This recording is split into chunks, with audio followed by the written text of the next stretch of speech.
2023 సంవత్సరానికి గాను national sports అవార్డులు ప్రకటించింది కేంద్రం.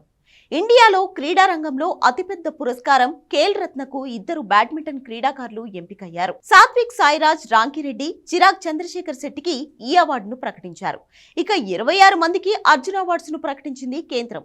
అందులో క్రికెటర్ మహ్మద్ షమీకి అర్జున అవార్డు లభించింది.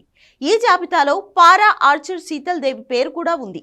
అంతేకాకుండా ఏపీకి చెందిన టీమిండియా అందులో క్రికెట్ కెప్టెన్ ఇల్లూరి అజయ్ కుమార్ రెడ్డి కూడా అర్జున అవార్డుకు ఎంపికయ్యారు.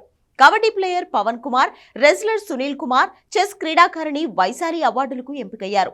త్వరలో రాష్ట్రపతి చేతుల మీదుగా అవార్డులు అందుకోనున్నారు. కాగా సాత్విక్ సాయిరాజ్ రాంకిరెడ్డి, చిరాగ్ శెట్టి ఈ ఏడాది ప్రపంచవ్యాప్తంగా బ్యాడ్మింటన్లో భారత జెండాను ఎగురవేశారు. హంగ్జౌ వేదికగా జరిగిన ఆసియా గేమ్స్ లో ఈ జోడీ భారత్కు చారిత్రాత్మక విజయాన్ని అందించింది. మరోవైపు 2023 ప్రపంచ కప్లో మహ్మద్ షమీ అద్భుత బౌలింగ్ ప్రదర్శన చేశాడు.